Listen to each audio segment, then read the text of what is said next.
다시 뵙게 되어서 기쁘고 감사합니다. 한 주일이 금방 간 것 같습니다. 지난 한 주일 동안 왔다리 갔다리 하면서 제가 모시고 다니는 그 내비 그분이 저랑 같이 10년을 다녔는데 그새 좀 늙으셨는지 가끔 좀 저를 긴장을 시킵니다. 처음에 출발할 때는 6시 50분 도착한다고 그래가지고 뭐 조금 이분이 처음에 얘기한 것보다 좀 늦게 데려다 주기 때문에 뭐 그러려니 그래도 뭐 7시나 7시 10분까지는 도착하겠다라고 생각을 했는데 이분이 자꾸 마음을 바꾸는 겁니다. 나중에 드디어 7시 23분, 27분, 31분 이렇게까지 막 가는데 그때 아직 서면까지 도착을 못한 상태인데 뭐 그렇게 얘기를 하셔가지고 상당히 긴장을 해서 우리 담임 목사님에게 아마 시작 전까지는 갈 것 같긴 한데 내비님이 매우 지금 긴장을 시키고 있다고 미리 부탁을 좀 해놓고 잠시 고민을 했습니다. 어떻게 할까? 지금까지 동행을 했지만은 끝까지 이분을 신뢰할 것인가? 아니면 다른 분의 도움을 좀 받을 것인가? 잠시 고민을 하다가 전포동에서 이분을 잠시 배신하기로 결심을 했습니다. 그래서 그 서면을 통과하지 않고 전포대로라고 전포로를 따라서 바로 좌회전을 해가지고 문현동 앞으로 해서 그래서 매일 오던 부산역 앞을 거치지 않고 전에는 그쪽으로도 가자고 하시더니 이번 주에는 아주 줄기차게 일관성이 있게 자꾸 부산역 앞으로 서면을 통과해서 가자고 말씀하셔가지고 오늘 조금 배신을 하고 그랬더니 요 밑에 주차장에 7시 20분이 되기 전에 도착을 했습니다. 가끔 배신할 만하죠. 차를 던지고 뛰어오는 게 나을까요? 차를 어디 던져놓고 그랬으면 성공했을지 더 성공했을지 잘 모르겠습니다. 어떤 때는 우리가 우리를 안내하는 또 우리를 돕는 우리가 의지하는 그런 존재들이 들어 있습니다. 요즘 제일 신뢰하고 제일 우리를 즐겁게 하고 우리의 곁에 가까이 머물러 있는 존재가 주머니 안에 있는 이게 괴물인지 요물인지 하여튼 이게 우리의 시간도 엄청나게 뺏고 우리의 관심이나 우리의 생각을 이끌어 가는데 조심할 필요가 있습니다. 때로 10년, 수십 년 동안 내가 믿고 따라오던 그러한 어떤 안내자도 진리가 아니면 때로는 좀 배신할 필요가 있습니다. 오늘 이 마음을 좀 졸이면서 그런 생각을 좀 많이 했습니다. 내가 평생을 교회를 안 다녔는데 지금 뭐 나이가 많아서 우리 앞에 계신 우리 선생님은 잘 선택하신 겁니다.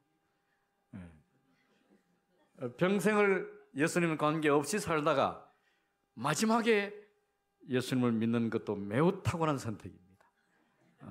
계속 제가 그분을 따라갔으면 아마 아직까지 지금쯤 왔을지 모르지만 매우 늦게 도착할 뻔했는데 다른 안내자를 신속히 바꿈으로 해서 오늘 성공했습니다.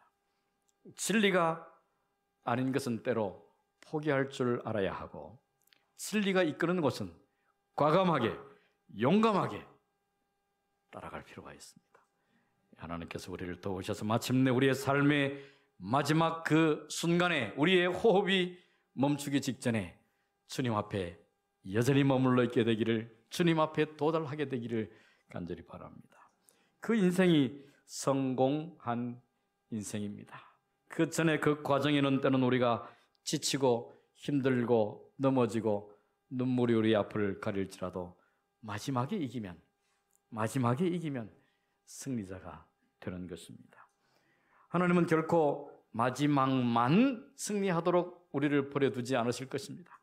그 마지막 확실하고 분명한 승리로 인하여 오늘 매일의 삶에도 보람이 있고 활력이 넘치고 너그럽고 향기로운 그런 삶이 되도록 우리를 돕고 계십니다.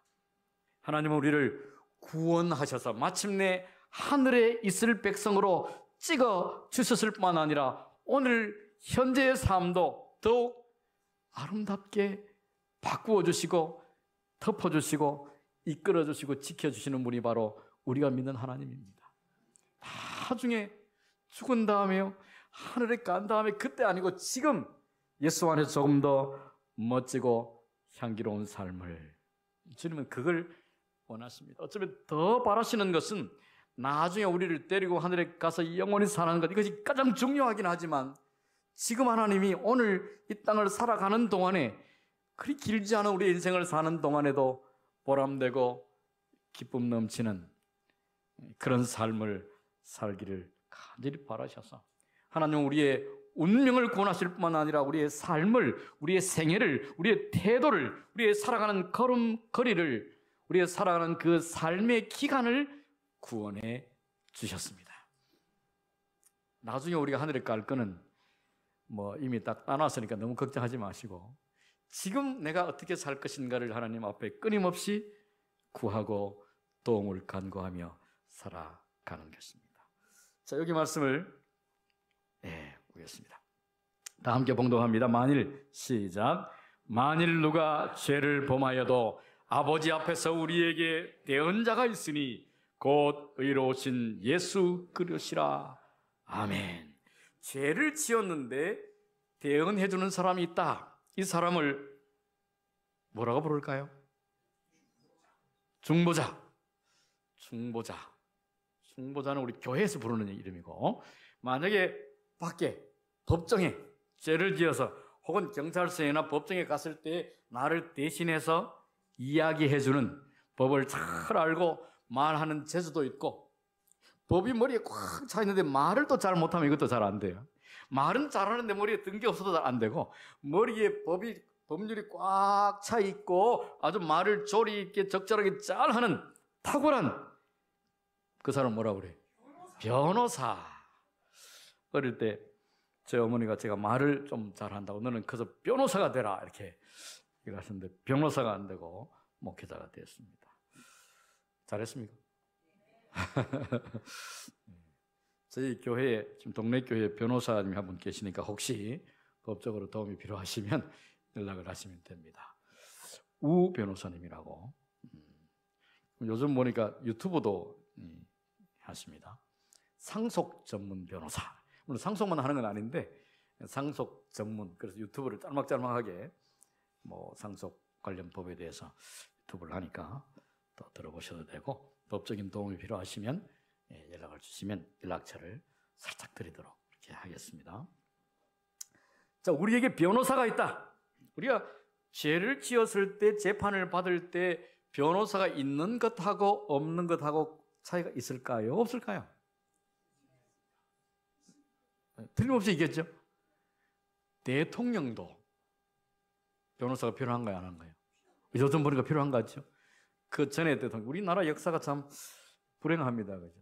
무슨 좌우를 얘기하고 싶은 것이 아니라 역대 대통령들이 자꾸 이렇게 어디를 자꾸 가시고 이렇게 해서 상당히 좀 불행하고 국민들의 마음이 편하지 않은데, 지금도 대통령이 재판을 받고 있으면서 많은 변호사들이 그를 변호하고 있습니다. 대통령도 그런데요, 우리도 반드시 재판을 받는다면 만약에 우리를 대신하여 법을 이야기하고 조리 있게 판사의 마음을 감동시킬 줄 아는 변호사가 필요합니다. 저도 경찰서에 좀 가끔은 가볼 일이 있었습니다. 경찰서하고 화장실은 멀수록 좋다. 옛날에는 그런 말이 맞습니까? 처갓집하고 화장실인 거예요. 하여튼 경찰서도 안 갈수록 좋다고 이렇게 얘기를 했는데, 경찰서를 들어 제가 가본 적이 있습니다. 뭘 제가 잘못해서 간 건 아니고, 잘못한 거죠.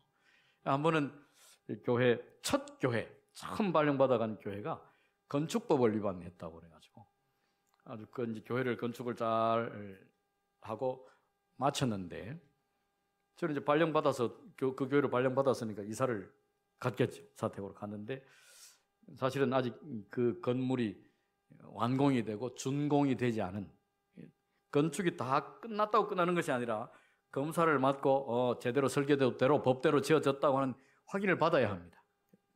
감리도 있고 이렇게 해서 준공 필하고 도장을 딱 받아야 비로소 그 건물을 합법적으로 사용할 수 있습니다. 근데 이제 이 경찰서에서 뭐라고 그랬는가 하면 아직 준공 검사가 끝나기 전인데 사람이 들어가서 살았으므로 건축법을 위반했다. 그래서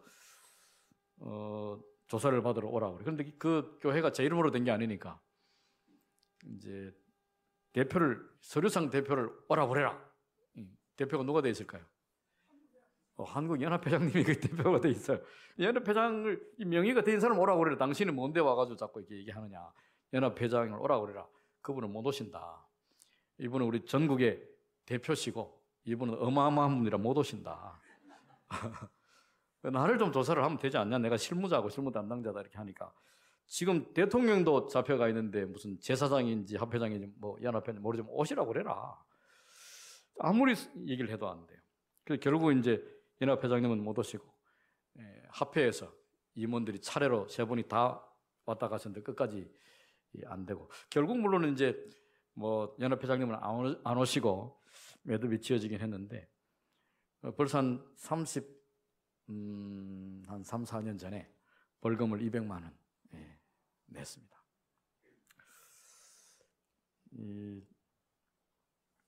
왜 그런가 하면 이 건축법은 조금 특이하게 사용자가 벌금을 내고 또 그 명의가 된 그분이 또 내야 돼. 그래서 이중으로 2배를 벌금을 낸다 그러더라고요. 그래서 원래는 100만 원이지만 양쪽으로 해서 200만 원을 냈습니다. 무슨 돈으로 냈는지는 지금 기억이 잘 나지 않는데 이렇게 제가 한번 가본 적이 있고 그 다음에 이제 한번 또 경찰서에 갔는데 어느 날 밤에 전화가 왔습니다. 아무개를 아십니까? 또 간직이니 자꾸 생각이 나네. 한 번은 이제 또 이제 살인미수 교회 관련이 돼가지고 오라고 그래서 갔더니 외국인인데 우리 교인이고 한국의 노동자로 왔다가 친구하고 싸워가지고 사고를 치는 바람에 제가 가서 그분을 뭐 공식 재판은 아니지만 경찰서에 가서 제가 탄원을 하고 그분이 추방되는 데를 제가 좀 도와드린 적이 있습니다. 뭐 결국 추방됐지만은 그 당시에 조사를 받고 제가 목회자다 하고 이제 사정을 했던 적이 있고 또 한 번은 밤에 연락이 와서 경찰서를 갔는데 우리 교인 자녀가 고등학교 다니는 아이인데 잡혀와 있는 것입니다. 왜 그러냐고 그랬더니 오토바이를 훔쳐 타고 오토바이 훔쳐 탄 것까지는 좋은데 버스하고 헤딩을 해가지고 이놈이 헤딩을 하려면 이길 만한 걸 골라야 되는데 감히 버스를 받아가지고 못 이기죠.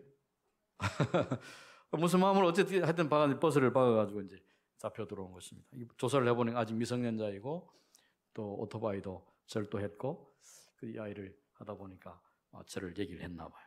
저만 간 것이 아니라 엄마도 이제 늦게 아이 엄마도 불려가서 제가 처음에 가서 이제 죄송하다 이 아이를 잘 다 이러겠다 했더니 당신 뭐냐고 이렇게 얘기했어요. 이 아이가 다니는 교회에 담임 목사입니다. 그랬더니 뭐 그때는 큰 소리를 안 치더라고요. 그래 어머니가 정말 지금 제가 표현하기 좀 죄송한 표현이지만은 새파란 경찰 앞에 뭐 나이가 좀 하는 건 아니지만은 아주 젊은 그 경찰 앞에 엄마가 무릎을 꿇고 아이를 선체해 주도록 이렇게 빌고 저도 교회 다니는 목사로도 잘 타이르겠다. 부디 아이가 아직 이제 고등학생이니까 좀 봐주시면 좋겠다고 아주 탄원을 하고 겨우겨우 어쨌든 아이를 데려 나왔던 그런 기억이 있습니다. 우리 모두가 언젠가 재판을 받을 날이 반드시 올 터인데 그때 우리가 유능하고 능력 있는 변호사가 반드시 필요합니다. 근데 변호사가 있긴 있는데 재판을 받아갈 때 그 변호사를 고용을 해야 돼요.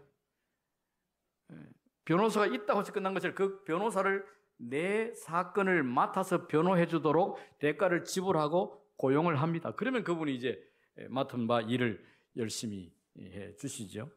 우리 교단에도 자문 변호사도 계시고 몇 년 전에 우리가 안식일 문제로 재판을 받을 일이 있었을 때 다 기억을 하실 줄로 생각이 듭니다. 최근에도 여기 근무를 하셨죠. 임기동 목사님. 그 딸이 또 안식일 문제로 재판이 있을 때도 그랬고 그 전에 수년 전에 우리 영남 36 교장 선생님의 어떤 한기태 교장 선생님의 아들이 의학 전문 대학원을 입학을 했는데 시험이 안식일에 자꾸 시험을 치니까 안식일이 아닌 시간에 시험을 칠 기회를 다오 있는 학교에서 거부한 것입니다.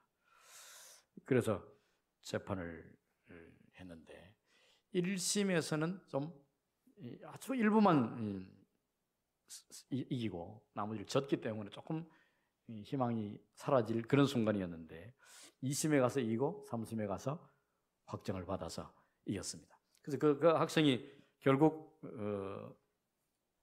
의학 전문 대학원을 잘 졸업을 하고 지금 근무를 잘 하고 있습니다. 그때 저희가 이제 여러 변호사들을 접촉을 하면서 두 사람을 초청을 했습니다. 한 분은 젊은 우리 목사님의 자녀인 아주 유능하고 젊은 변호사를 한 분을 선임을 했고 또 다른 한 분의 변호사는 판사 출신의 아주 보기만 해도 무게가 있는 그런 변호사를 두 분을 초청을 해서 변론은 젊은 변호사가 준비를 해서 쫙 변론을 하고 다른 한 변호사는 또 이렇게 앉아 있었습니다. 옆에. 그래서 이겼습니다. 저는 물론 젊은 우리 변호사 그분이 젊은 청년이 잘 준비를 해서 또 그를 돕는 많은 형제들이 있었습니다. 뭐 무슨 하는 우리 젊은 청년들이 열심히 이를 위해서 우리 종교 자유를 위해서 헌신하는 우리 젊은 집사님들이 또 분들이 많이 있습니다. 그분들이 많이 돕고 이런 과정을 거쳐서 마침내 승리를 했던 그날 아주 굉장히 기뻤습니다. 재판할 때 저도 가서 좀 참관도 하고 어떤 데는 판사들이 왜 저렇게 어떤 데 말은 그럴듯하게 해줘놓고 판결은 또 반대로 내리고 그렇게 하더라고요. 처음에 판사들이 얘기하는 걸 들을 때는 판사가 주 판사가 있고 옆에 보조 판사가 둘 이게 같이 세 분이 재판을 하더라고요. 앞에 이제 검찰 측이 있고 또 변호 측이 있고 이렇게 해서 하는데 얘기할 때 분위기가 굉장히 좋았습니다. 이거 우리 이기겠는데 하고 나왔는데 졌더라고요. 1심에서는. 그게 뭐가 이래? 그런데 그래서 2심 갈 때는 무게를 잡는 그 판사 출신 변호사 한 분을 더 고용을 하고 아마 그분이 직접 변론은 안 했지만 상당한 영향력을 미쳐 주셨으리라고 생각이 됩니다. 이사야 9장 6절에 보면 예수님에 관하여 설명을 하고 있는 부분이 있습니다. 우리에게 한 아기가 주신 바 되었는데 그의 어깨에는 정사를 메었고 그의 이름은 기묘자라 모사라 전능하신 하나님이라 영존하시는 아버지라. 이걸 영어로 살짝 보니까 저 휴대폰을 여기 있다. 우리 휴대폰이 우리를 유혹도 하고 시간을 많이 뺏어가지만 좋은 것도 많이 있습니다. 성경을 들을 수도 있고 읽을 수도 있고 연구도 할 수 있고 제가 보니까 성경 번역을 여러 개 번역으로 딱 봅니다. 바른 성경이라고 여기는 이렇게 되어 있습니다. 그 이름은 지금 우리 보는 성경에는 기묘자라 모사라 이렇게 있는데 여기 바른 성경에는 그 이름은 위대한 상담자라 전능하신 하나님이라 이렇게 되어 있고요. 영어 성경으로 킹 제임스 버전이라고 영어 성경 중에 어떤 분들은 가장 권위 있는 성경이다 뭐 이렇게 얘기하기도 하고 이 킹 제임스 버전 이것만 진짜 성경이다라고 얘기하는 분들도 심지어 있는데요. 그런가 하면 뭐 이 책도 킹 제임스 버전도 조금 번역에 오류가 있다 하는 분들도 있고 하여튼 그런데 이 킹 제임스 버전이 이렇게 말합니다. His name shall be called Wonderful Counselor. 다 알아들으셨죠? 그는 아주 원더풀한 아주 놀라운 상담자 카운셀러다 이렇게 되어 있고 그 다음에 또 뉴 잉글리시 테스트먼트라고 하는 그런 이 번역에는 Amazing Advisor 이렇게 되어 있습니다. Advisor는 좀 조언하고 충고하고 이렇게 하는 그런데 그냥 Advisor가 아니라 Amazing하다 굉장하고 놀랍고 탁월하다 그런 뜻이죠. 영어를 잘 몰라도 이 정도는 대충 이해는 눈치를 할 수 있습니다. 예수님은 우리의 위대한 상담자, 탁월한 조언자. 변호사가 어울립니까? 딱 변호사에 어울리는 그런 조건. 예수님은 우리가 재판받을 때에 탁월한 그냥 대언자. 우리가 읽었던 이 말씀에는 우리의 그냥 대언자가 있으니 이 정도로만 간단히 소개를 했는데 다른 성경 말씀 보니까 그 대언자는 무게, 말빨, 지식 보통이 아니다. 굉장한 굉장을 좀 오래 해야 되는 거예요. 엄청난 변호사. 이분이 한 번도 패한 적이 없는 변호사예요. 그분이 우리의 변호사다. 그러므로 걱정할 필요가 있다 없다? 걱정할 필요 없다. 걱정할 필요 없으니까 뭘 해야 되는가 하면 우리의 잘못과 내가 한 그 행적에 대해서 자세히 잘 얘기를 해야 돼요. 유능한 변호사를 고용해놓고 내가 자꾸 감추거나 거짓말을 하면 그 변호사가 제대로 변호를 할 수가 없습니다. 그래서 우리가 하나님 앞에 우리 속에 있는 모든 것들을 잘 꺼내서 드릴 필요가 있습니다. 뭘 통해서요? 기도를 통해서. 우리가 하나님 앞에 우리의 부끄러움도 우리의 잘못도 사람에게는 잘못했다가 좀 소문도 날 수 있고 오해를 받을 수도 있고 그렇습니다. 더러 우리는 다른 사람의 속마음을 잘 몰라서 오해할 수가 있고 잘 안다고 생각했지만 실수할 수 있어요. 그러나 하나님은 절대 실수하시지도 오해하시지도 않으므로 우리에 있는 것들을 다 내어서 갑갑할 때, 힘들 때, 슬플 때, 억울할 때, 승질날 때 언제든지 하나님 앞에 나가서 우리의 가진 것들을 다 내어놓으면 하나님께서 우리를 위하여 탁월한 변호를 해 주실 것입니다. 오늘 사실 주제는 우리 교재 4장, 5장 여기 나오는 부분인데 그 중에 조사심판이라고 붙인 사실 이 조사심판은 옛날 우리 용어이고 지금 용어를 좀 바꿨는데 이번 교재는 이 심판을 그대로 사용하고 있는데 조사심판이라는 말을 어떻게 바꿨을까요? 재림전 심판이라는 이름으로 바꿨는데 그러나 그 심판의 성격을 보면 재림전이라고 하는 것은 그 심판의 시기를 의미하고 그 다음에 조사라고 하는 말은 심판인데 어떤 심판인가를 좀 심판의 내용을 설명하고 있어서 조사 심판이라는 말도 맞는 말입니다. 그런데 우리가 이제 밖에 우리 교회가 아닌 다른 많은 분들이 조사 심판은 성경에도 없는 말이고 뭐 좀 부정적이다. 우리 예수 믿고 구원받았는데 뭘 조사하냐? 그래서 우리가 좀 예수 믿는 사람이 늘 긴장하고 들킬까 봐 막 이렇게 조바심을 아주 조심하면서 긴장하고 예수 믿으라는 얘기냐? 이런 이미지들이 특별히 우리 재림교회가 많은 교회들로부터 때로는 이해받지 못하는 부분이 조사심판이란 말이기 때문에 재림심판이란 말을 붙였지만 실제로는 그 심판의 내용이 조사에 관한 내용이므로 조사심판이란 말도 뭐 동시에 사용하고 있는 것 같습니다. 이 책이 뭐 연합회 목회부를 통해서 나왔기 때문에 조사심판이라는 이름을 사용한 것도 일리가 있으리라고 생각이 됩니다. 우리가 성소를 공부하면서 이번 주에 성소의 구조라든지 절기라든지 제사장 관련된 이런 내용들에 대해서는 조금 대충 많이 건너간 부분들이 있습니다. 교재에서 굳이 말하고 있지 않은 이 성소를 공부하면서 우리가 무엇을 느끼고 무엇을 기억하고 우리에게 하고자 하는 나와 무슨 상관이 있는가에 대하여 좀 초점을 맞추려고 애를 썼습니다. 성소는 특별히 세 공간으로 나누어진다고 그랬습니다. 뜰, 성소, 지성소.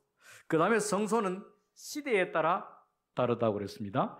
모세에게 주신 그 텐트 형태의 성막이 있고 솔로몬을 통해서 지은 성전이 있고 성전은 제1성전 솔로몬이 지은 것이고 2성전은 스룹바벨이라는 사람이 지었고 3성전은 에스겔 선지자가 계시를 통해서 본 그러나 아직 건축되거나 이 땅에 세워질 것이 아닌 상상 계시 속의 성전이고 그리고 그 사이 예수님께서 오셨을 때는 무슨 성전? 헤롯 성전. 헤롯 성전은 그러나 이 성전을 이어서 개축하고 또 헤롯이 이방인이었으므로 3성전이 되지 못했다 이렇게 말씀을 드렸습니다.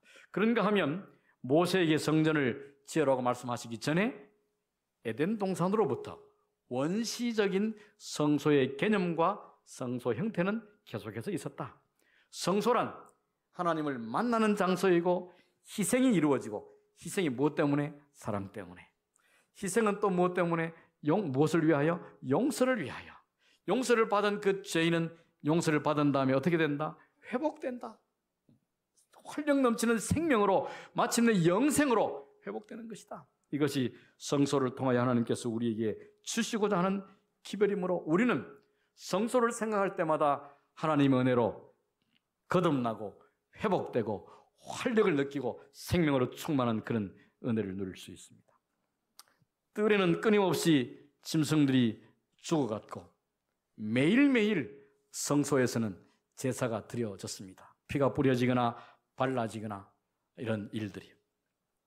매일 성소에서는 절기, 매일의 상번제와 죄인들을 통하여 드려지는 제물들이 드려지는 제사가 드려졌고 몇 마리나 드려졌을까요?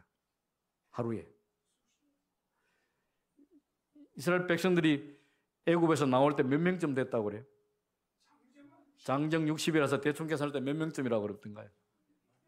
보통 200만 이렇게 해야지. 장정 남자만 세고 그것도 성인들만 세었으므로 이게 여성도 세고 아이도 세면 소극적으로 잡아도 200만이 넘었을 것이다. 200만 명이 각자가 죄를 지을 때마다 짐승을 잡고 오면 그 성소는 한 군데밖에 없으니까 하루에 얼마나 많은 짐승들이 죽어갔을까? 얼마나 끊임없이 짐승들이 죽어가는 비명소리가 울려 퍼지고 이게 굉장히 끔찍한데 익숙해지면 감동이 없어요. 그러죠? 새 차를 딱 사면 먼지만 묻어도 이렇게 옷으로도 닦을 판인데 1년 지나고 2년 지나면 웬만큼 쿡 찍혀도 조금 속은 상하지만 에이 뭐 다음에 10년 전 지나면 꽤 찍혀도 뭐 에이 뭐 버릴 때 다 돼가는데 이렇게 하면서 그 처절한 짐승의 울음소리도 하나님께서 그 짐승을 잡도록 하신 이유가 그냥 죽이기만 한 게 아니에요. 옛날에 요즘은 그렇게 하면 또 법 처벌받는데 소나 무슨 개나 돼지를 동네에서 잡는 구경을 들어 했습니다. 혹시 보신 적이 있었습니까? 개는 아주 끔찍해요, 그죠? 목을 매달아. 이게 그래야 맛있다고. 개를 목을 달아가지고 이게 다리 얘기하지 말까요? 목을 매달아 놓고 막 멍둥이로 때리고 막 불에 거슬러 가서 이제 또 잘라 먹고 이렇게. 돼지는 제가 어릴 때는 사다리에다가 이렇게 발을 이렇게 딱 묶어 놓고 목을 따잖아요. 그럼 그 소리가 온 동네 다 울려 퍼져. 한참을. 그래서 돼지 멱 따는 소리라고 그래요. 소리를 꽥꽥 소리를 치고. 그럼 이제 집에 있다가 모르고 있다가 돼지 잡나 보다 또 다 구경을 가 그걸 가지고. 그럼 이제 그 돼지 안에서 나온 뭐 있죠? 거기다가 또 이제 짚을 넣어가지고 이렇게 공을 만들어주면 그 당시에 이제 좋은 공이 없어가지고 그걸 이제 우리 남자아이들은 축구도 하고 뭐 이랬던 기억이 나고 말이에요.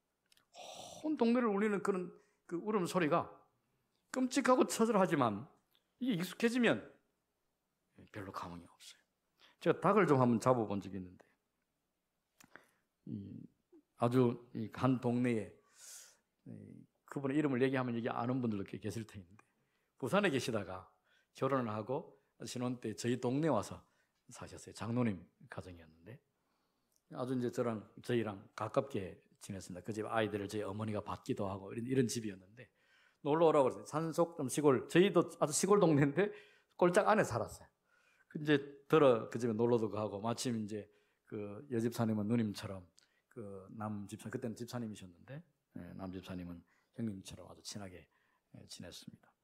근데 갔더니 한 분은 닭을 잡아주겠다고 그러는데 닭을 잡아주겠다고 그러고 잡아주시면 되지 이렇게 잡아보지 않았기 때문에 닭을 잡아주긴 주는데 네가 잡아라 이렇게.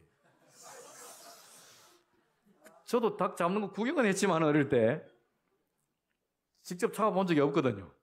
근데 또 그 닭을 한번 또 먹어볼 욕심에 제가 한 20대쯤 됐을 것 같아. 20대가 잘 됐을까 안 됐을까 좀 가물가물한데. 그리고 이제 못 잡는다는 얘기는 안 하고 그럼 한번 해볼까요? 이제 이렇게 했는데 얼마나 가슴이 이렇게 벌렁거리고 손이 떨리는지 뭘 해봤어야 돼. 이게 닭이 죽으라고 했는데 안 죽더라고 또. 피를 흘리면서 막 뛰어다니는데 그런 걸 다시 잡아가지고 이걸 죽어라 하는데 얼마나 좀 이렇게 마음이 지금도 조금 이렇게 긴장감이 느껴지는데 결국 잡아서 먹긴 먹었습니다. 그럼 이제 뭐 제대로 잡을 줄 모르니까 저는 이제 뭐 자르고 그냥 잘라버리고 뭐 그다음에 껍질 채로 다 벗겨버리고 이렇게 원래 털을 뽑잖아요. 그럴 때 보기 뜨거운 물을 부어가지고 막 털을 이렇게 하는데 껍질을 다 벗겨가지고 맛은 기억이 안 나네요. 어떻게 뭘 먹었는지. 그 잡을 때 그 끔찍했던 기억이 떠오릅니다. 하나님께서 하루 종일 짐승들의 비명 소리가 양들의 목을 찔러서 죽였잖아요. 양만 죽인 게 아니죠. 소도 잡고 그 비명 소리 그냥 죽여가지고 태웠으면 그나마 다행인데 또 뭘 하라고 그래? 껍질을 벗겨 뼈를 잘라서 각을 뜨고 피도 어떻게? 피를 또 그릇에 받으라고 그러네. 처음에는 굉장히 힘들었겠죠. 부들부들 떨면서 양을 처음에는 제사장이 잡는 게 아니에요. 죄인이 잡는, 자기 손으로 잡는 거예요. 그럼 뭐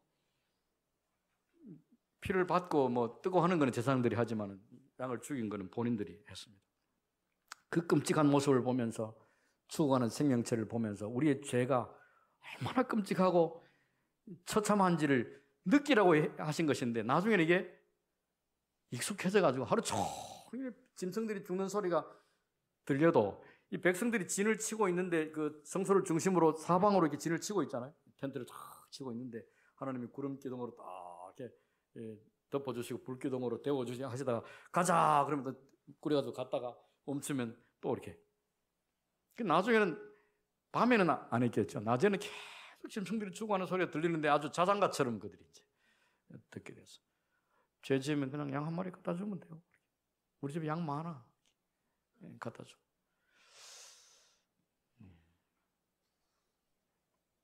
교회 한번 결석을 하시면 어떻습니까? 좀 해보셨습니까? 안 해보셨습니까? 교회 결석을 하고 나면 좀 찜찜해. 오늘 뭐 피치 못할 일이 있긴 있었는데 교회를 빼먹고 나니까 마음이 조금 찜찜하긴 해. 근데 이게 한 번 빠지고 두 번 빠지면 좀 편해집니다. 한번 해보십시오. 편해지면 안 돼. 근데 처음에는 좀 찜찜해가지고 이렇게 하는데 이게 한 번 빠지고 두 번 빠지고 해보면 재미가 나와요. 이 코로나가 큰일이라. 코로나가 지금 이 말씀이 방송으로 나가죠. 교회를 안 가도 위안받을 수단이 있습니다. 내가 집에서 예배 드렸다. 보니까 지금 방송으로 보시는 분들은 교회 오시기 바랍니다. 물론 방송으로 들어도 우리가 예배를 드리지만 우리가 실질적으로 방송 들으면 편한 옷으로 이렇게 누워서도 드렸다 앉아서 드렸다 아닙니다. 저는 다 앉아서 무릎 꿇고 드립니다 하는 분들은 있겠지만 이따가 또 뭐 전화하면 전화도 또 받으러 가야 되고 애 울면 애도 보러 가야 되고 집중이 잘 안 되잖아요. 그러면 또 다시 들을 수도 있고 뭐 장점은 있지만 우리가 교회를 오지 않아도 사실은 뭐 교회 안 와도 저보다 말씀을 훨씬 더 잘하는 어떤 분들은 전국에서 제일 유명한 목사님의 설교만 골라서 듣죠. 요즘 젊은 우리 목사들도 설교를 잘 하시는 분이 많습니다. 그죠? 뭐 서울 무슨 교회 뭐 춘천 무슨 교회 유명한 분들 있으시죠? 설교를 듣고 참 좋다. 다른 분은 나는 그분 말고 다른 설교가 더 좋아. 또 다른 분 설교를 듣고 전국 유명한 뭐 옛날에 또 우리 교회 유명한 그러신 분들 말씀을 듣고 아만 그래도 뭐 힘들 때 쫓아와서 기도해 주는 분은 담임 목사님이시니까 알아서 하시기 바랍니다. 이 성전에서 이렇게 달마다 절기마다 제사를 드리다가 1년에 딱 하루는 특별한 제사를 드렸습니다. 무슨 날이에요? 대속죄일이라고 하는 이 날은 특별히 1년에 하루. 그날은 다른 제사장은 못 들어가고 대제사장만 어느 공간에 딱 들어가서 그날은 특별한 제사를 드렸습니다. 지성소에는 1년에 거기는 하나님의 영광이 촛불을 안 켜도 전기불을 안 켜도 늘 환한 하나님의 영광이 계신 그 장소에는 1년에 한 번 제사장이 하루를 들어가는데 몇 번 들어갔을까요? 4번. 한 번 그러실까 봐 제가 말씀을 드렸어요. 하루인데 4번 들어갑니다. 들어갔다가 나왔다가 뭐 굉장히 좀 복잡하게 되어 있습니다. 피를 들고 들어가서 이쪽에서 이쪽으로 옮겨서 뭐 뒤로 물러 나오고 뭐 이런 과정들이 하여튼 4번 들어가요. 근데 이게 들어가면 지성소에 돌비가 들어있는 언약궤의 뚜껑을 뭐라고 그런다고요? 시은은 은혜를 베푸는 장소. 그러죠? 저희 아이 이름이 시은이라고 그랬는데 베풀 시은혜은 시은좌. 하나님의 은혜가 넘치도록 부어지는, 그래서 그곳에서 하나님이 말씀하시고 죄가 궁극적으로 사라지는 장소예요. 근데 이게 이름은 시은좌, 은혜가 넘치는 죄 용서가 최종적으로 이루어지는 장소이지만 그날은 매우 엄숙한 날이었습니다. 만약에 백성들 중에 누군가가 회개하지 않은 사람이 있으면, 죄를 지었는데도 불구하고 제물을 드리거나 하지 않은 사람이 있다면 그날 그 제사장이 그 안에 들어갔다가 못 나왔습니다. 그 안에서 죽으면 그 안에는 대제사장밖에 못 들어가는데 그럼 그 시신을 어떻게 할까요? 성경에는 그 얘기 나오지 않는데 이스라엘 유대인들의 전승에 의하면 갈고리를 준비를 딱 해놨다가 대제사장이 들어가서 피를 들고 들어가서 뭐 뿌리고 이렇게 움직이면 그 예복 끝에 단에 방울이 달리해서 딸랑딸랑 소리가 나는데 밖에서 제사장들이 대기를 하고 있다가 방울 소리가 멈췄는데 한참이 지나도 소리가 안 들려. 그러면 갈고리를 넣어서 더듬어서 대제사장의 시신을 끌어내야 됐습니다. 대제사장이 누구 때문에 죽어요? 누구 때문에? 누군지도 모를 수백만, 어쩌면 그보다 더 많은 사람들 중에 한 사람의 죄 때문에 누가 죽어요? 대제사장이 죽어요. 예수님의 죽음이 나와 관계없는 게 아니란 말이에요. 나는 뭐 예수라는 사람 잘 알지도 못했고 뭐 내가 나이가 80이 돼서 예수 이름 이제 처음 듣고 교회 나왔는데 나 때문에 죽었다고? 대제사장이 그랬습니다. 그럼 대제사장만 죽는 걸 끝나지 않죠? 또 누가 죽어요? 결국 찾아내는, 이게 뭡니까? 경찰서에서 조사하는 거예요. 경찰들이 출동합니다. 여러 가지 이제 성경에 정해진 방법이 있지만 그런 과정을 거쳐서 회개하지 않은 사람이 특정되면 그 사람이 결국 죽음을 맞이하게 됩니다. 이것이 그래서 지성소보다 밑에 연례봉사라고 제가 적어놨습니다. 이 지성소 1년에 하루 그날은 1년 동안의 백성들의 죄가 다 용서받았던 그 피의 흔적, 죄의 흔적이 지성소 그 휘장에 뿌려지고 다 있다가 그 다음에 1년에 하루 그날 그 죄를 다 없애는, 그 휘장을 바꾸는 것을 통해서 죄의 흔적이 다 사라지는, 죄인의 개인적으로는 이미 끝났습니다. 그죠? 그러나 온 우주적으로 하나님의 시간표에 의해서는 그 죄를 완전히 없애는 작업은 1년에 하루 하는 것입니다. 그날은 죄를 궁극적으로 없애는 날임과 동시에 심판의 날입니다. 자, 하나님이 우리를 심판을 하실까 안 하실까요? 이거는 옛날 얘기니까. 지금 우리가 예수 믿는 사람이 되었을 때 하나님 지금도 우리를 심판하실까요? 안 하실까요? 자꾸 하나님은 사랑의 하나님이 우리를 심판하시지 않는다라고 얘기하는 분이 있습니다. 그런 분들이 있습니다. 굉장히 은혜롭습니다. 그러죠? 하나님이 어떻게 사랑하는, 목숨을 주기까지 사랑했던 자식을 심판하고 형벌에 넘길 수 있느냐. 그래서 노아 홍수도 없었다. 마지막 모든 악인들을 사르는 불도 없다. 그건 그냥 교훈적이고 상징적이다. 굉장히 좋죠. 굉장히 좋지만, 굉장히 은혜롭지만 진리는 아니에요. 내가 듣기에 좋다고, 어떤 데는 하나님이 이게 좋다고 그러는데 내가 생각할 때 하나님, 그게 하나님답지 않아요.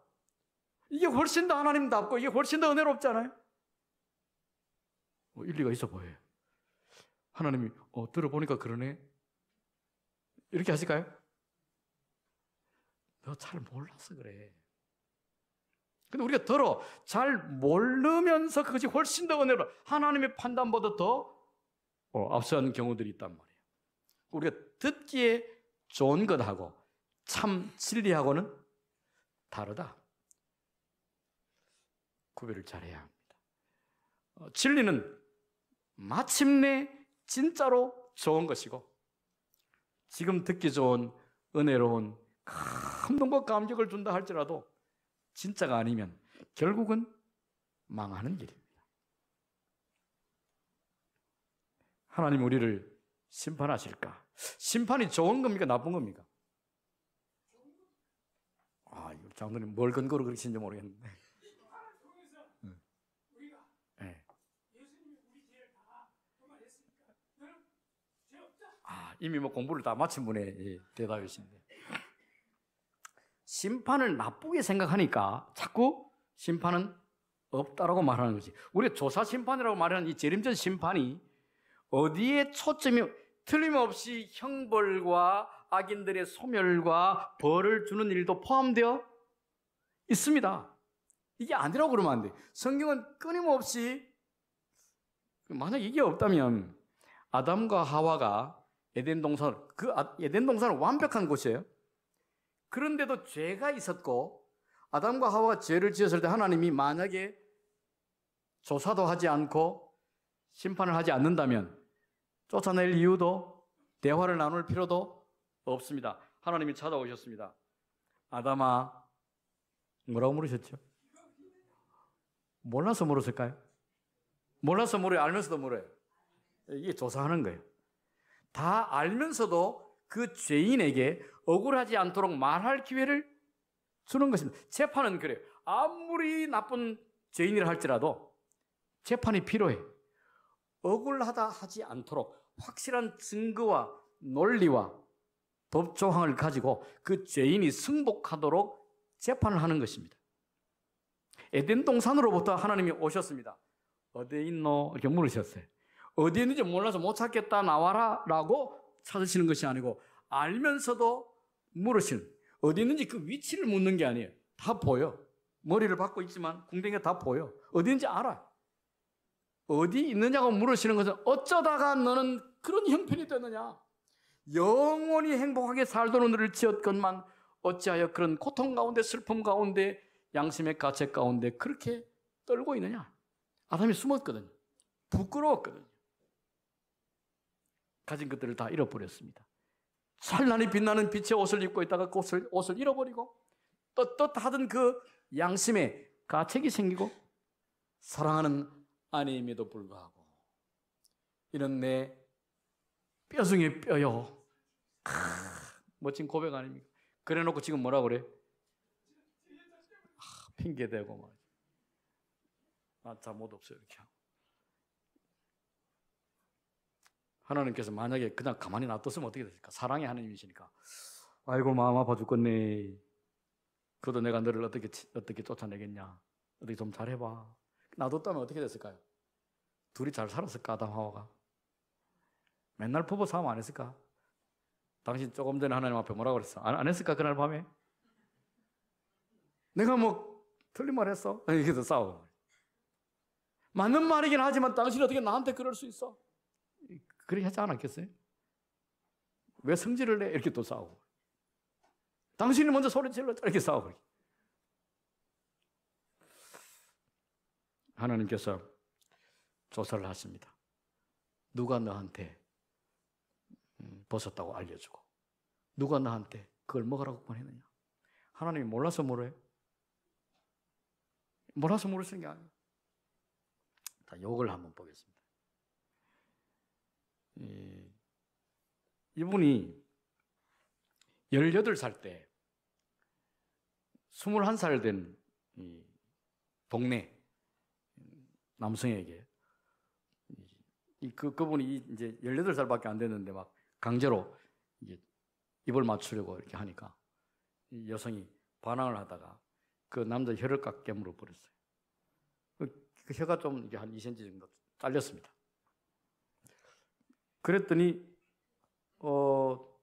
경찰서 이 사람을 잡아가지고 다른 사람을 심각하게 그 피해를 입혔기 때문에 이 사람에게 형을 선고했습니다.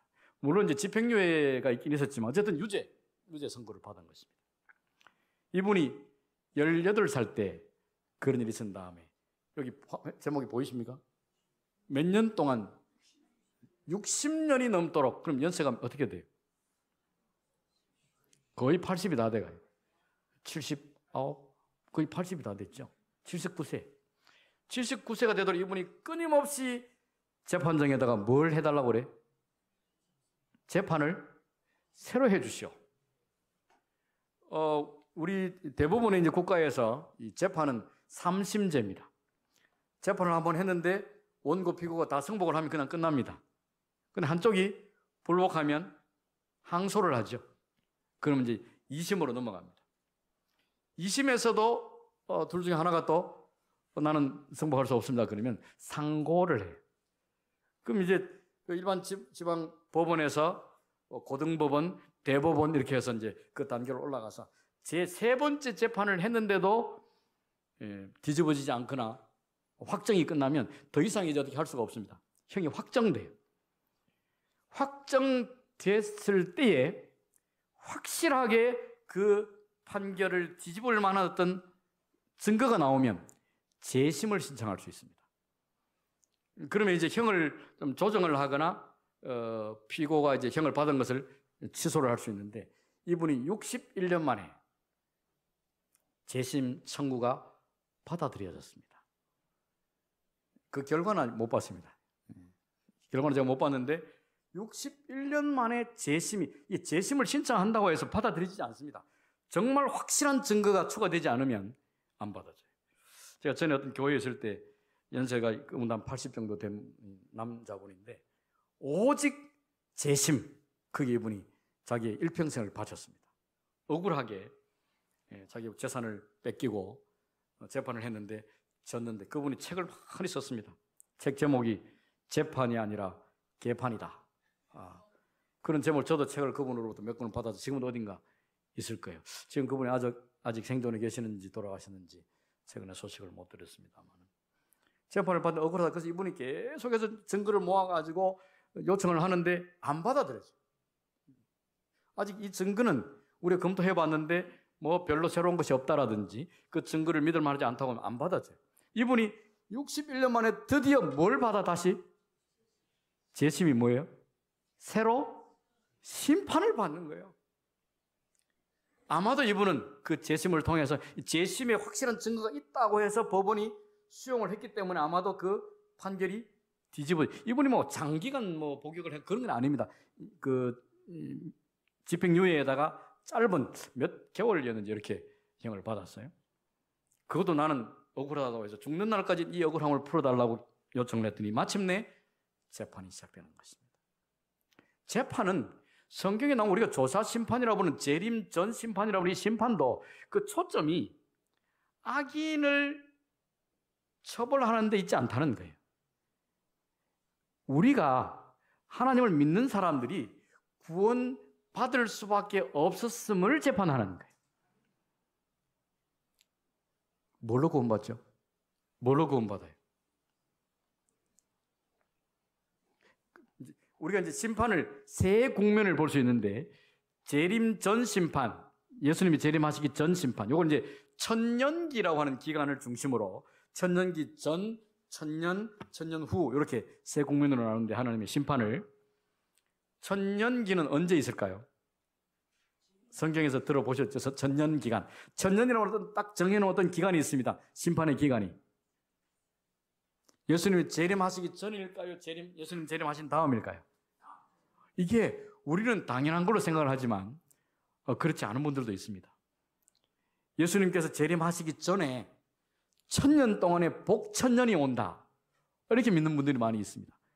우리 교회 외에 다른 많은 학자들이, 많은 교회가 이제 곧 이 땅에 1000년 동안의 복천년이 올 것이다. 그런데 성경에는 예수님이 재림하실 때 죽은 자들이 일어나고 몇째 부활? 첫째 부활. 첫째 부활이 있으니까 몇째 부활도 있다는 거예요? 둘째 부활. 첫째 부활과 둘째 부활 사이에 몇 년? 그걸 천년이라고 그러는데 자꾸 예수님이 재림하시기 전에 천년이 있다고 믿는 분들이 있습니다. 그 재림 전에, 천년이라는 그 전에 재림이 있고 그 재림 전에도 심판 기간이 있습니다. 몇 년부터요? 이건 따로 공부를 좀 해야 돼요. 이번에 제가 건너갔습니다. 1800 어디서 들어본 기간이 있습니다. 근데 그때로부터 예수님 재림하실 때까지 요걸 기간을 재림 전 심판의 기간. 요걸 우리가 우리 교회에서 만든 용어로 조사 심판 혹은 재림 전 심판이라고 그래요. 좀 이제 건너가서 여기 보면 이제 심판이 있다. 특별히 심판의 포인트가 그 초점이 백성들의 억울함을 뭐예요? 풀어준다. 백성들의 억울함을 푸는 데에 그 초점이 있다고 하는 사실을 얘기를 합니다. 공인호 가난한 자를 심판하며 심판하는데 뭐로? 아무도 억울한 사람이 없도록. 이 심판의 초점은 악한 사람을 벌 주는 데 초점이 있는 것이 아니라 억울한 것을 풀어주는 데 있다. 여기에 초점이 있습니다. 자, 이걸 보시면 형사 재판의 절차가 이렇게 있습니다. 모두 절차는 이제 지금 재판이 열리는데 이 재판의 그 목적이 무엇이고 쟁점이 무엇이냐, 이걸 이제 뭐 판사와 변호사와 검사와 그다음에 원고와 피고가 다 이렇게 공지할 수 있도록 그 재판의 명확한 범위와 성격을 규정짓는 걸 모두 절차라고 해요. 그다음 절차가 사실 심리 절차. 이게 이제 몇 차례의 공판을 거치면서 증거조사, 피고인 조사 등등의 조사를 하는 것입니다. 반드시 이것이 여러 차례 거친 다음에 사실을 심리하는 증인과 증거와 그 다음에 피고인과 원고 측의 진술과 이런 것들을 잘 듣고 살피고 종합하는 과정이 필요하고, 그리고 나서 마지막에 판사가 종합해서 판결을 하고 선고를 내리는, 그 심판은 재판이 이렇게 이루어져서 하나님께서 우리에게 주신 그 심판도 반드시 심리, 심사, 조사를 하는 절차가 있다. 그냥 예수님 오실 때에 악인, 그렇게도 아니죠. 일반적으로 우리가 교회, 기독교 안에서도 죽으면 즉시 어디 가고?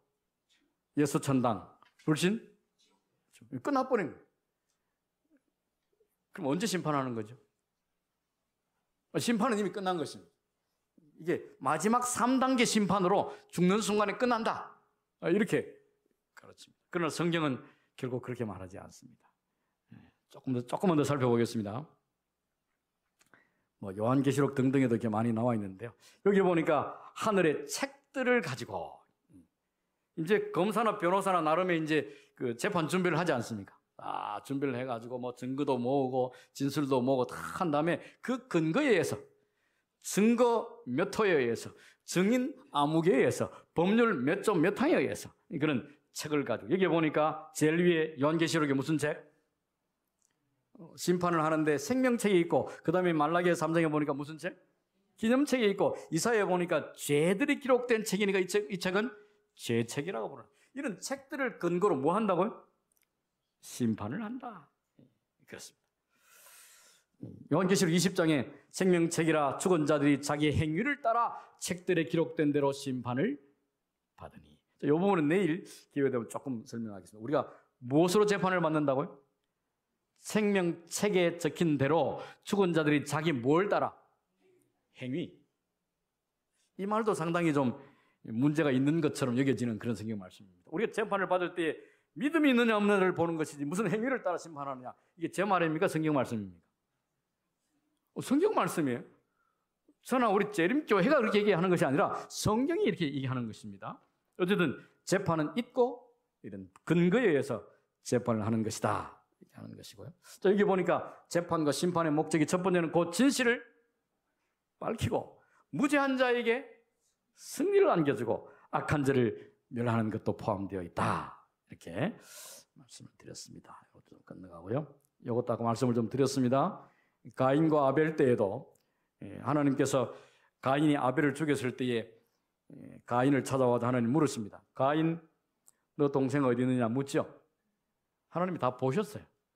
어떻게 죽였고 어디에 묻었는지를 다 보셨지만 굳이 가인에게 기회를 줍니다. 그런데 가인이 뭐 했습니까? 부정하고 승질냈습니다.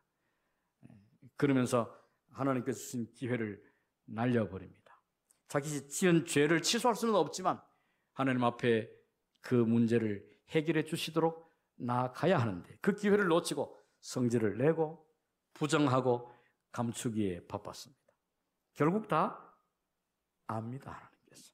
소돔과 고모라 사건도 그렇고요. 여기도 심판 얘기가 나오고, 뭐 심판 얘기는 성경에 너무 많이 나옵니다. 감찰, 조사하는 얘기죠. 신약에도 이런 얘기들이 있습니다. 뒤에 가서 조금 몇 컷만 더 보고 마치겠습니다. 자, 우리 이제 천년기 전심판, 조사심판이라고 말하는 것이죠. 관련 성경절이 있고, 대상은 이렇게 적어놨습니다. 하나님을 믿은 모든 죽은 자와 믿는 산신자. 예수 믿는 사람들을 재판한다는 거예요. 그럼 믿는 사람들을 왜 재판할까요? 첫 번째는 밑에 노란 글씨로 뭐라고 적어놨습니까? 예수님을 어떻게 믿었는지, 진짜 믿었는지, 가짜로 믿었는지. 진짜 믿으시나요? 가짜로 믿으시나요? 조사하면 다 나온다는 거예요. 다 적혀 있다는 거예요. 요걸 재판하는 것이고, 그 다음에 천사들과 우주 거민과 사탄과 거의 천사들 앞에서 확인을 하는 거예요. 수많은 우주 거민들이, 사탄의 천사들이 고소하면 저 사람이 도대체 뭔데 왜 구원합니까? 라고 물을 때에, 봐봐라, 이거 봐봐, 여기 책에 딱 적혀있지, 증거. 이 사람은 구원받아 마땅하다. 근데 어느 정도의 업적이 있어야 구원을 받을까요? 불교에서는 선행을 많이 하면 그 선을 쌓아서 극락 간다고 해서, 선을 쌓는 걸 뭐라고 그래? 적선. 선을 쌓는 거예요. 그래서 다른 사람에게 동전 한 입 주는 것도 적선한다고 그러죠. 선행을 많이 쌓으면 그게 사다리처럼 점점 올라가서 극락에 이른다는 거예요. 선을 쌓는 겁니다.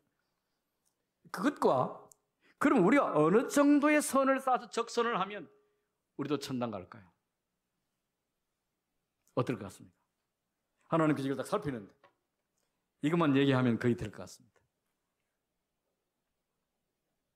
저는 이 비유를, 예수님의 겨자씨 비유를 보면서 하나님이 우리를 보시는 기준이라고 할까요?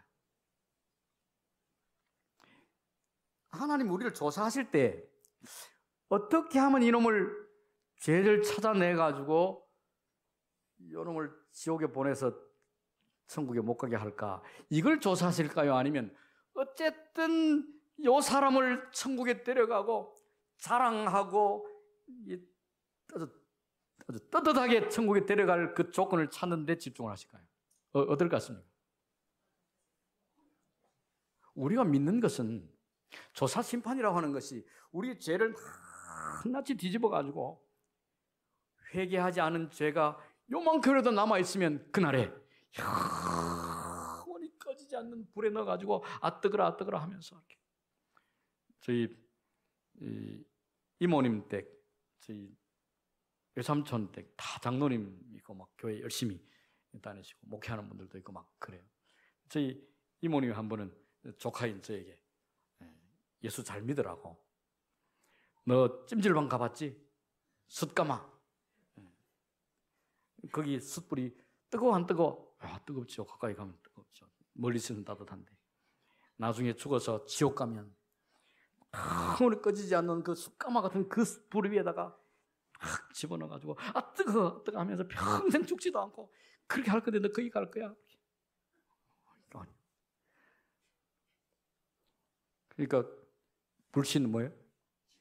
지옥 간다고 저한테 그걸 막 주셨는데, 그럼 그게 지옥 안 가려고 그러면 우리가 죄를 요만큼이라도 지으면 안 되는데, 조사심판이 그런 얘기가 아닙니다. 그죠? 하나님은 우리를 조사하시되 정말 한 톨이라도 구원받을 만한 조건이 있는지를 찾으시고, 마침 찾아내면 뭐 할까요? 우리 아들 좀 보소, 이렇게 잘났네. 그거 하시려고 그러는 거예요. 뭐 우리가 듣는 그 예화가 있죠. 포수가 숲으로 새를 잡으러 가는데 숲 입구에서 메추리 한 마리가 포수한테 와가지고 부탁이 있다고. 뭐냐고 얘기해보니까 이 숲에 들어가면 새들이 많이 있는데 제일 예쁘게 생긴 새는 절대로 잡지 말고 다른 새들을 잡으라고 이렇게 얘기하죠. 메추리 아십니까? 메추리가 이쁜가요? 뭐 화려하거나 뭐 그렇지 않아요. 메추리가 노래를 잘 하나요?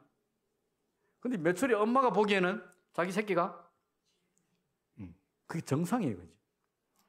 혹시 그 부모님들이 아들 군대 보내놓고 훈련소에 가서 몇백 명, 몇천 명 훈련병들이 다 똑같은 옷을 입고 다 까맣게 올려가지고 막 옥짝지근한데 내 새끼가 눈에 들어오다. 저는 뭐 그런 기회가 없어가지고 딸만 있어가지고. 근데 눈에 들어와요, 안 들어와요? 잘 안 들어오던가요? 어떻습니까? 우리 하장 누님도 딸이 둘이 그런 경험이 없었습니까? 어떤 부모님들은 그 똑같은 제복을 입고 내 새끼가 줄을 착 서는데 내 새끼가 제일 잘생기고 제일 멋있고 딱 눈에 들어오죠. 저희 가족 얘기를 살짝 해야 되겠네요. 동생이 이걸 들으면 안 되는데 그 재수 씨가 어떻게 이제 자기 신랑을 만났는지를 얘기를 하는데 그 처음 교회에서 어떤 남자를 딱 봤는데 후광이 빛나더라네. 눈부신 제가 볼 때는 제 동생이 그렇게 뭐 눈부신 청년이 아니었는데 뭐 저보다 낫지만 그 볼 때 눈부시도록 후광이 팍 빛나는 그 남청년이 그 교회 앞에 딱 서 있더라고 그래. 너무너무 가슴이 설레는. 한 번만 그런 게 아니라네요. 그 뭐 첫 데이트를 갔는데 뭐 시내 어디 나가서 뭐 굉장히 사람이 많고 무슨 그 제야의 종소리를 뭐 들으러 갔다나 하여튼 뭐 그렇다면 근데 수많은 군중들을 이제 어디 있는지 모르잖아요. 약속을 해서 만나기로 했는데 가서 어딘날이 보는데 갑자기 그 많은 청중들 앞에서 한 남자가 걸어오는데 그 뒤에 빛이 나고 얼굴에 빛이 나고 막 번쩍번쩍하는 후광을 보면서 이렇게 마치 파도가 갈라지는 사람들 사이를 뚫고 한 사람이 촥 걸어오더라고 그래. 그 얘기를 이제 들었니? 거의 30년이 다 돼갔어. 그렇게 만났다고. 이야, 자 누구 얘기했나요? 하여튼 그분의 눈에는 그 누군지는 잊어버리시기 바랍니다.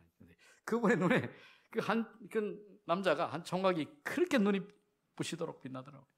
잘 살고 있습니다. 아이를 5 낳았습니다. 국가에 충성하고 그런 분이죠. 지금 잘 이쁘게 재미나게 잘 살고 있어요. 저 아이들이 이름이 하도 헷갈려가지고 번호를 붙여서 부릅니다. 1번, 2번, 3번, 4번, 5번. 이름 부르려면 헷갈리기 때문에. 하나님께서 우리를 심판하시는 것이 그래요. 얘 봐라.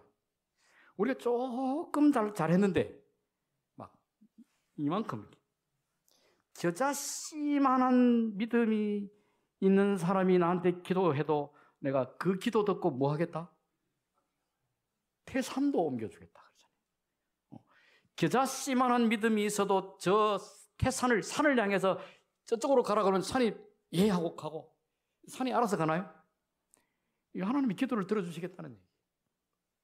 하나님 우리를 보실 때 우리를 있는 그대로 보시 눈에 단단히 뭔가 씌어 계신 거예요. 그게 조사심판입니다. 조사심판을 겁낼 이유가 우리가 너무 겸손하게 우리 하나님 앞에 나가서 우리 죄를 해결하고 주님의 도우심을 간구해야 하지만 하나님 우리를 그렇게 귀히 보신다는 거예요. 천하보다 귀히 보신다. 선지자는 이렇게 말하죠.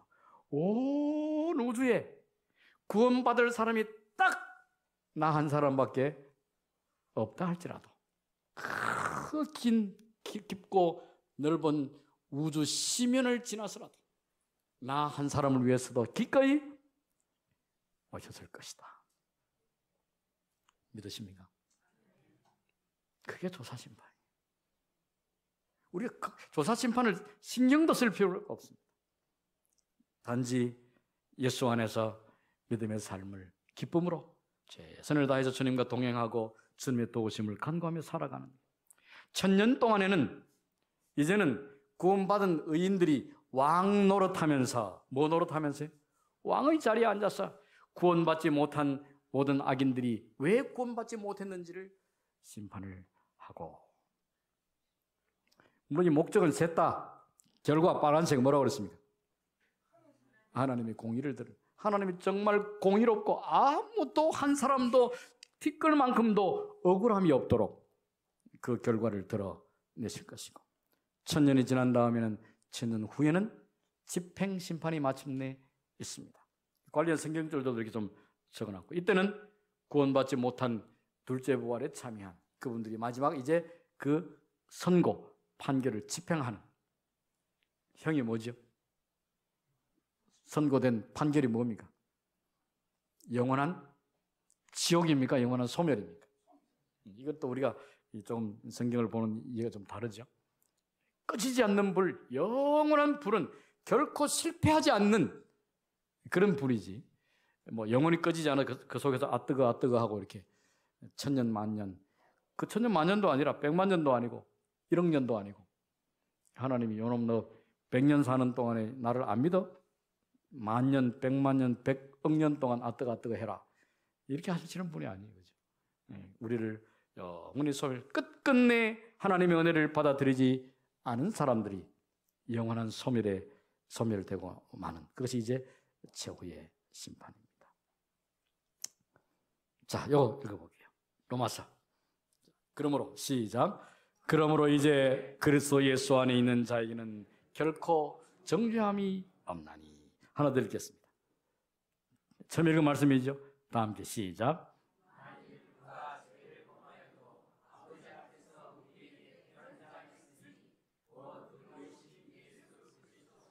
아멘. 맞았습니다. 하늘에 계신 아버지, 우리를 천하보다 귀히 여겨 주시오니 감사합니다. 예수님의 이름으로 기도드리옵나이다. 아멘.